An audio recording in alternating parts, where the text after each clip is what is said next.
Started in just another minute or so. Good afternoon, everyone, and welcome to today's presentation at the AT3 Center. We welcome you to hear more about Zpods.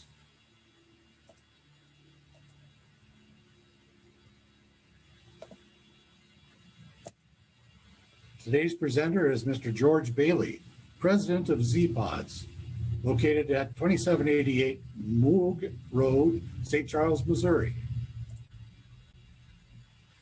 Today, you're going to learn about the who, what, and why of Zpod, and for whom Zpod was created, and how the Zpod might be useful in the work that you do. Just some gentle reminders for today's session. To see the captions, you can click on the closed caption CC button at the bottom of your screen in the control panel. Please enter any questions or comments that you have in the chat window, and those questions and comments will be addressed at the conclusion of the discussion. As always, we have more upcoming events, so please check out the at3center.net events page, and registration links will continue to be sent out prior to webinars and meetings through the AT3 listserv.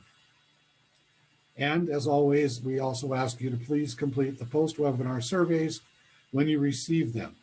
We especially want to know about any hot topics or interesting items that you would like to hear more about. At this time, I'll turn this over to George Bailey, president of Zpods.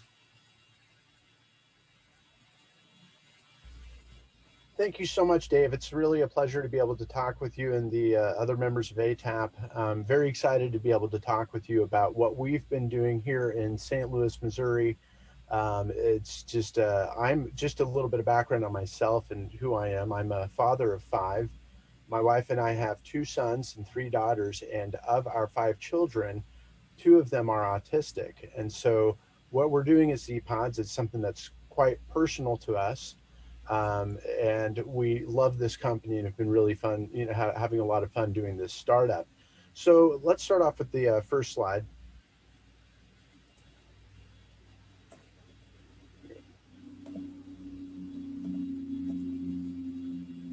As you probably know, autism is very, very common in the United States. As of 2020, the CDC found that 1 out of every 54 children under the age of 8 has autism.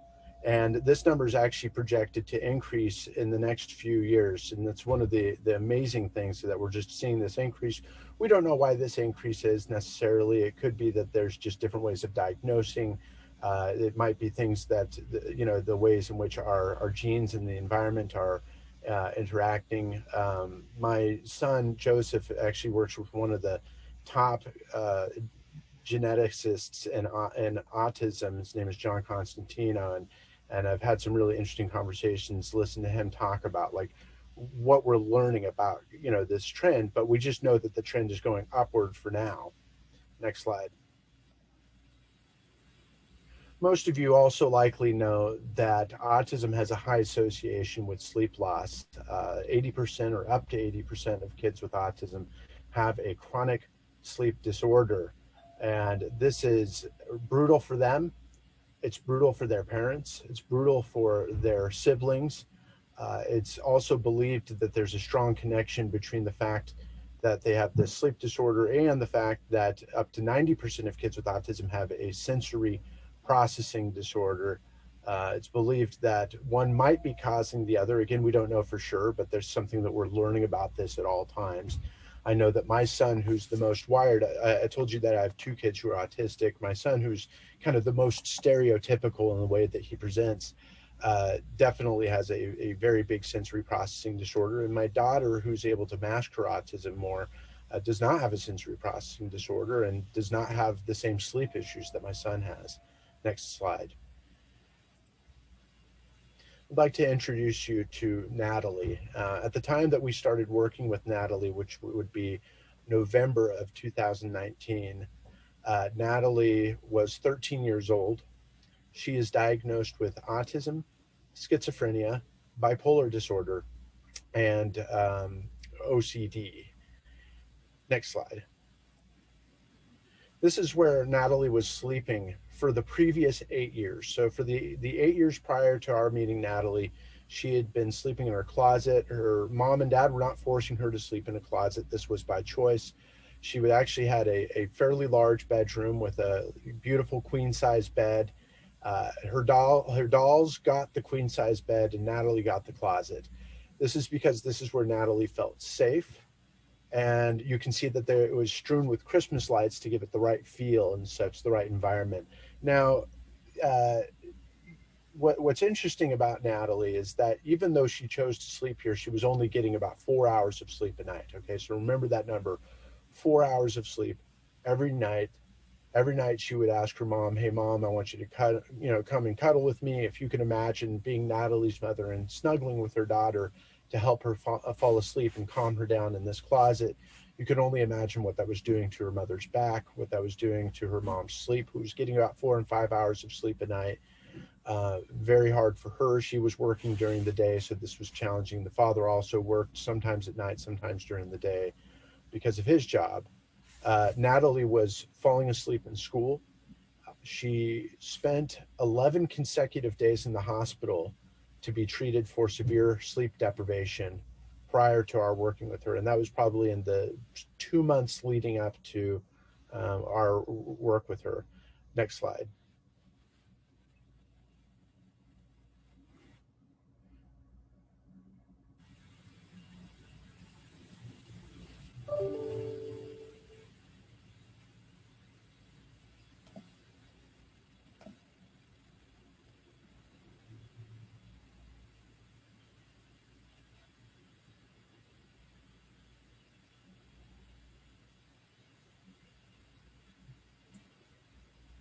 Is not clicking forward. There we go. There we go. So we set Natalie up with one of our beds. We were very careful when working with Natalie and her mom to say we are not making any medical claims. We just want to try this out and see how it works for your daughter. We were just kind of were working on a hypothesis. Now that bed, I want to be clear on what it is that it really is. If any of you have ever seen capsule beds, in China used for micro hotels and for hostels and airports. This is actually one of those beds. And we brought them back from China to the United States to figure out, like, okay, what can we do with these things here? We weren't really excited about airports, hotels, truck stops, things like that. And we brainstormed a lot about the beds that we brought back and came down to autism and thinking like, I wonder. And I was skeptical about that. I'm an autism parent, so I'm pretty, and an attorney to boot. So I'm pretty skeptical about a lot of things. But we kept on thinking like, you know what, though, this might be something that's really awesome for these kids. We talked with a lot of doctors and occupational therapists and got a resounding positive feedback like, hey, we'd like to try this. No one was making any claims. We've always been very careful on that front. Let's do the next slide, and I can kind of give you a little bit of a description of that. You can see, there's the single, there's the double, and the thing that makes them really fun is that you get inside and there's a control panel that allows for you to be able to control the environment, such as the light and the temperature to a certain extent, because there's a generation of white noise when the fans are on. There's also some good control over sound. And we just kept on thinking like, wouldn't it be great to be able to control your sleep environment? And wouldn't it be great to give these kids who feel otherwise so out of control a sense of control that would help them to settle? And that was the theory, the hypothesis at the time. Well, just going back a slide, if you don't mind, Natalie actually jumped overnight, literally from 4 hours to over 10 hours. And Natalie has been sleeping over 10 hours a night on average from the middle of November 2019 until now. A total game changer. And we were all thunderstruck, because even in our wildest dreams, we're thinking like, hey, can you imagine if she was getting like 2 more hours of sleep or something like that? We had no idea that her sleep would jump so dramatically based off of environment alone. That being said, We still believe in the importance of good sleep hygiene. Every parent that we set up with one of these beds, we tell them, hey, you got to make sure that you're still getting to bed on time, that they have their sleep ritual, whether that's brushing their teeth, saying their prayers, reading a book, whatever it is that is part of that ritual. Now you should make sure that you're holding on to that. Environment's just part of the equation, but in this case, it turned out to be a pretty big part. Now, if you can go forward 2 slides. Um, we have had the privilege of working with about 20 to 25 families now, and have seen numerous very similar success stories. My own son, who I would send to bed at 8 o'clock, and he'd go to his bed at 8 o'clock, but then he'd bounce around his room almost every single night. He would just bounce around his room stimming. And once we set him up with his bed, we noticed that Joe would not bounce around his room anymore. He'd go in his bed, stay in his bed, go to sleep earlier, and get better sleep. And so this has been personal for me as well. I've been very grateful to have something like this to be able to help my son with. My daughter, who has very large meltdowns, uses it as a place to decompress. We've had other kids who use it for similar purposes. We've had other kids who have seen similar jumps in sleep as Natalie. And it's just been a really fun passion project. We're basically a bunch of big kids working on the world's coolest bed. And these are some of the kids that we've had the privilege to have worked with. Next slide. We really believe that we want to expose our idea to the scrutiny of empirical data. And so we are putting together clinical trials right now. We're actually in the funding stage, putting together the funding for it. The first trial is going to be headed up by Dr. Christina McCrae, who you see there on the left. She is a professor and doctor at the Thompson Center for Autism Research in Columbia, Missouri at Missouri University, Mizzou. And these people are just outstanding. I'm really excited to be able to work with them because, she's published widely on sleep and autism. And we really want to take this seriously. We want to be able to get some hard metrics on what we're seeing in terms of sleep change. Dr. Steve Warren there on the right has actually done experiments where he's used sensory technology or sensors that go underneath the mattress to be able to pick up on sleep performance. As you can imagine, if you want to do a real sleep study with somebody, you need to connect them to a bunch of different wires to pick up all of their brain activity. Well, kids with autism, and particularly those with sensory disorders, are not going to tolerate, having a bunch of wires connected to them, or even a wristband is a little bit much to ask for them. So we're going for sensors that will go underneath the mattress so that they're not as aware that their signals are being picked up. And so this is the study we're putting together right now. Very excited to do that. Next slide. This right here is the bed that we're currently working on. I said before, these are beds right now that we're sourcing from China, but this bed will be a made in USA bed. It has substantial improvements over the current model, though the current model is pretty awesome. I love it. It looks like a Star Wars bed. Incidentally, one of the reasons we brought them to the United States was to help put together a Star Wars living space for an executive at Walt Disney World, kind of like an Airbnb Star Wars Millennium Falcon experience, and it really blends in. It's pretty amazing. So this is our next bed. A couple of the changes that I can talk about here that we're making. Every bed is going to come with speakers so that you can pipe in whatever music or white noise that you would like to be able to give to your child. On every bed, the control panel is going to be, instead of it being on the inside, we're going to have a control panel on the inside that's touchscreen, but then we're going to migrate everything out to your smart device so that parents can control the bed and its environmental features from the outside. And that lends itself to a lot of other really cool ideas that we're working on.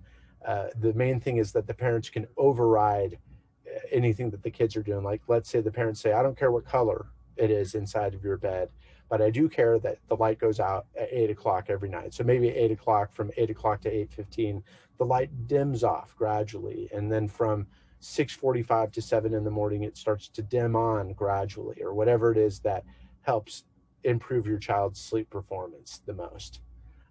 And then one last thing is that the doors that you can see there will be able to be easily removable to make it easier to be able to make the bed and things like that. So that is the next generation right there. Next slide. Right now, we are heavily focused on autism, but we have helped other populations, and we're going to continue working outwards from autism. Next slide. To ADHD, I think is a natural fit for this. Next slide. OCD actually has an association with sleep loss. Next slide, particularly because of the anxiety, and then PTSD. And not necessarily in that order either. It's just these are some of the other areas where we've gotten a lot of positive feedback from experts in the area. You guys ought to look at this and see if there's something you can do. Next slide. And, you know, of course, neurotypical children, I'd love to be able to work with them as well, as if there really exists such a thing. But the wonderful thing about this bed is that it's just fun, you know. So we want to start out in areas where we feel like there's a need and work out from there as we lower the price over time and make it give it broader market appeal. Next slide. And that's really it with my presentation. I guess one more thing that I'll do is I'll give you a quick look around. I'm in one of the beds, if you haven't been able to tell from now, and I'll give you a quick look around. You can see on the other end, this one has a television. I would not put a television as a responsible parent in any other kid's bed. This is actually just our model bed, so it's on display, but you know, my kids don't have one, and they kind of complain about that sometimes. You have your sliding door, and then you have right over here is the control panel where you can turn on and off the ceiling lights, and you can also increase and decrease the settings. You can turn on and off the fan and increase and decrease settings, USB ports to be able to charge, you know, devices. Your mirror can change lights, and that, you know, whatever your kid loves, you know, I think that the pink's kind of awesome. And then the reading lights, which are down at that end, you can, you know, do that. So that's like a full tour of the bed with more features to come as we continue to develop this idea. And with that, I'll take any questions anybody has.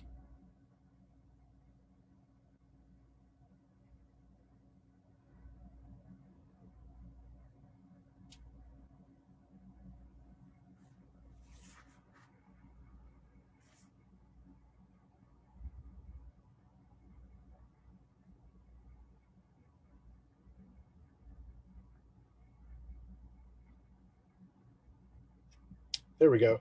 So the question is, what's the current price of the base model? Really good question. The current price is $4,000, which does not include shipping. Shipping usually runs between $500 and $900, depending on where you are. We always give people an automatic 10% discount if they're willing to let us tell a little bit about their story. And then the actual price for ATAP members, we have a discount for all ATAP members, which is $2,800 if you were to buy it one at a time. For four, we do four and more, we do $2,100. Again, shipping not included, and that also does not include the mattress, which a lot of people ask us about. But yeah, so $2,800. The Made in USA version, our goal, as always, is to lower the price and make it more and more accessible. George, there's a question in the chat. Does someone assemble this bed for you? Oh, great question. Here, I'm trying to pull up the chat as well. But in answer to that, it takes two people roughly 2 to 4 hours to set up the bed. We have sat in and just kind of taken people over the phone and just, you know, help them through it if they need help. But our instructions, we have print instructions that are pretty effective, and we have families who assemble it without any help at all.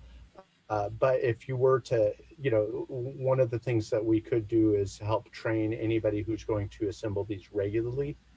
So yeah, that's a very good question. I hope that answers that. It's, oh, by the way, it comes in 7 boxes, and there are some fairly heavy parts in there. But as I said, 2 people could knock it out pretty fast. Okay, next question is, plugs into a regular 110 outlet? That is correct. Plugs into 1 plug, in fact. The double, I think, needs maybe 3 or something like that, but there are probably only 4 doubles or something like that in the United States right now. Most people buy the single by a long shot. 110 outlet does the trick. Next question is, what about storage? If we keep it in our library, would one new mattress for each lend occurrence? Now, the library question is a really interesting one. I personally don't know if it's practical to do it as a library thing. I think that it's better in demo. If you wanted to keep it in your library, it would just be, with the assembly and disassembly time, I don't know how practical it would be. But if you're committed and you're like, you know what, we'd love to have a library, we'd like to be able to give people a 2-week trial to see if this works out, then I'm trying to think of the space that it occupies. It's about 4 feet by 7 feet, and it's about 6 feet tall. So I hope that that gives you an idea. You can follow up with that question, Angela, if you feel like I'm not being clear enough on that one. And then I don't know, again, the new mattress, I don't know what your regulations are. If you are able to just clean the old mattress. Next one is, how did the 10 hours of sleep affect? I'm guessing like what was the outcome? Oh, that's a great question. If I gather your question correctly, Don, it is, were there improvements during the day? And in this case, yes, very clearly.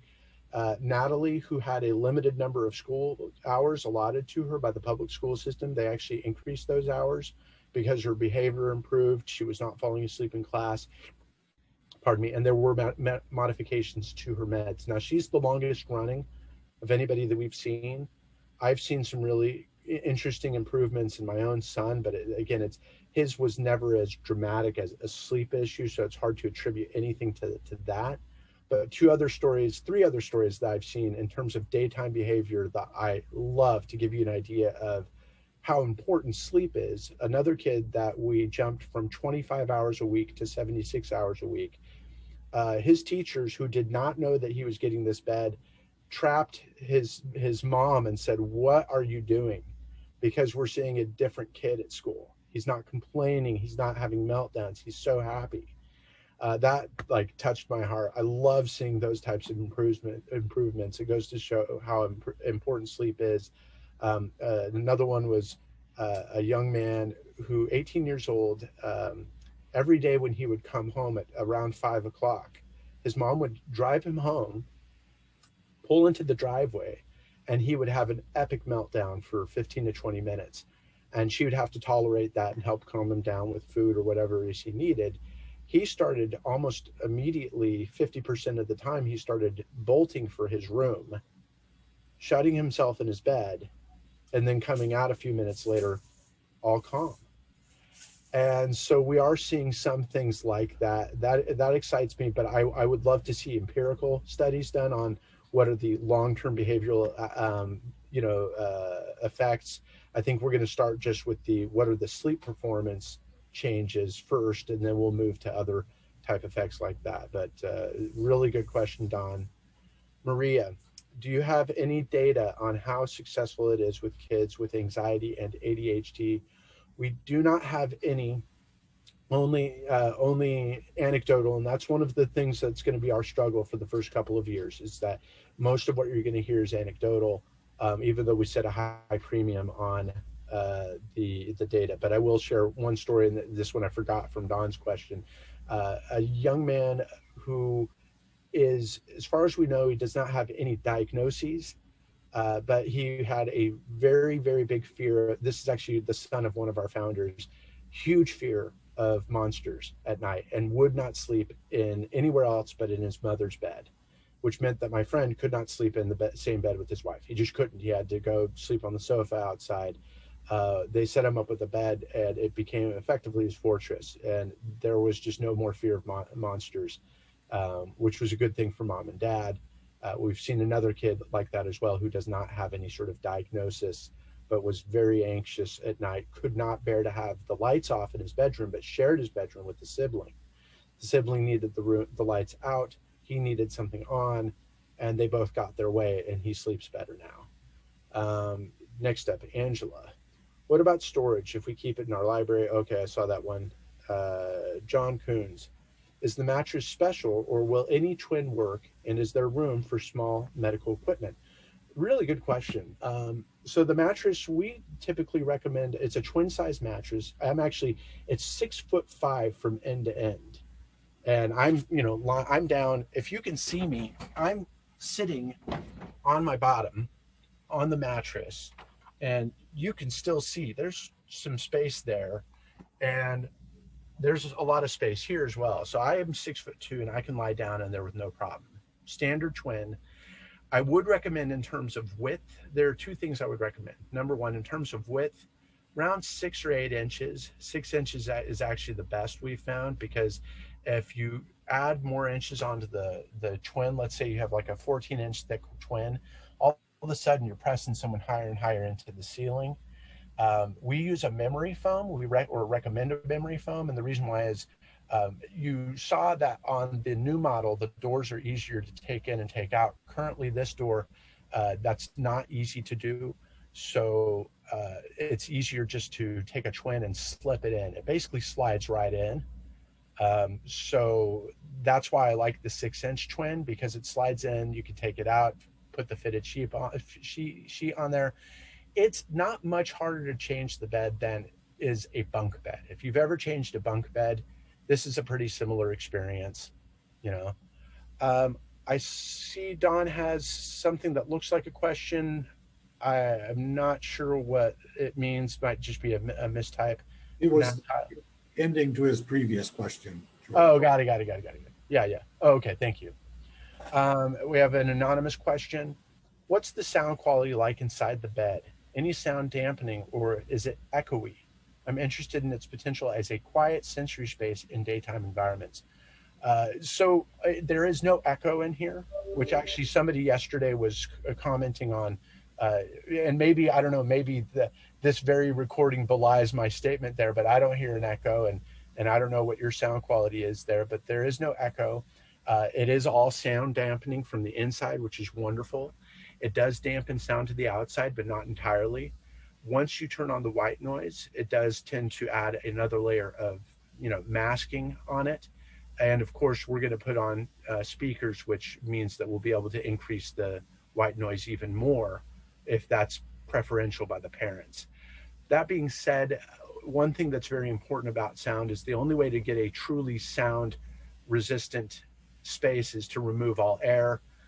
That's a kind of a non-starter for us, a deal killer. And for those who ask about, well, what about airflow? There are fans here and in the other corner. There's also, you can see airflow coming through the door, and that will continue in the next model of the bed. So air's not an issue. Temperature, it might be just a little bit higher than what you're going to have in your house. So when people ask me, what about temperature? I said, we haven't had an issue with it at all, because it's really how good is your home air conditioning and heating and such. It takes on roughly the same temperature as the room in which it sits. Next one. I love this. Thank you. And this is Shannon Brzozowski, and I will definitely be sharing it. But I was just wondering, in the distant future, when are you ready to take on new ventures? If might consider a bed system for people with paralysis.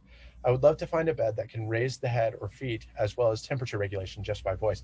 I love that. Oh my gosh. Like, when we are always thinking like 40 years out, like super high tech stuff. I want this bed to be able to, make your breakfast, but the goal is to keep on pushing the limits of what we can do to a sleep environment. Kind of give you a little bit of a preview. I don't think I've thought about paralysis even once. So I'm really, really happy that you said that, because I'm always curious, like, who can we help? Like, I want to help people who have challenges like this. So I have not considered that. But one of the things that I would love to be able to see is the same sensor technology that Steve Warren is using in our clinical trials. I would like to be able to drive the price down on that stuff, make it like a standard in all of our beds in 40 years, so that you have sensors that are effectively picking up your entire sleep profile, and then plug those sensors into the AI environment, the environment which would be steered by AI technology, which we actually have some experts on our team, and that, and then you have a bed that responds to your sensory needs. That's kind of the goal. Is like you get in bed and your bed knows you, and it knows like, oh yeah, that's George. You know, I know that George likes to fall asleep at 71 degrees and maintains a really good sleep performance at 65 degrees, and he likes waking up to the smell of bacon, so here's a little, you know, scent diffuser or something like that. So if you can dream about it, it's we're thinking about it, you know. But that right there, that was the very first time anybody's brought up paralysis. When will the US model be available? We hope that it will be first quarter of 2022. So we've worked out all the specs on the bed. Now it's just a matter of putting down the capital to be able to make the molds, to be able to make this thing in the United States. The bed as it currently exists is awesome, and we love it. We think that it's a terrific um, addition to what's going on in assistive technology. And, you know, funny enough, it was not invented for that purpose, but just so happens to have all the hallmarks of a solution. But yeah, thank you for that question about the US model.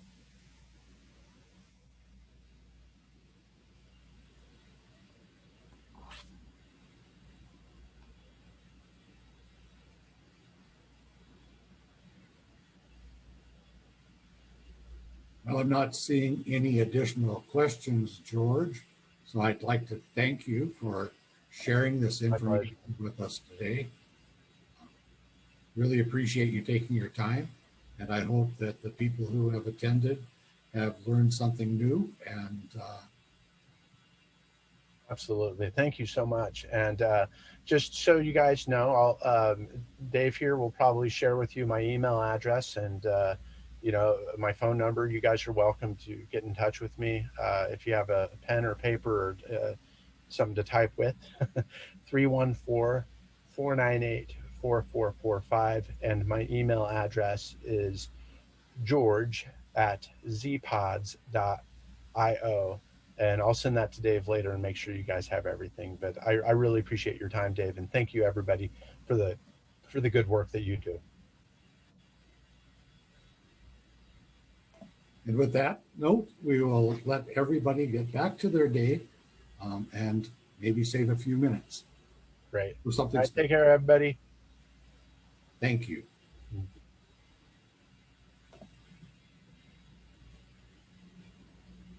Thank you, Dave. This was really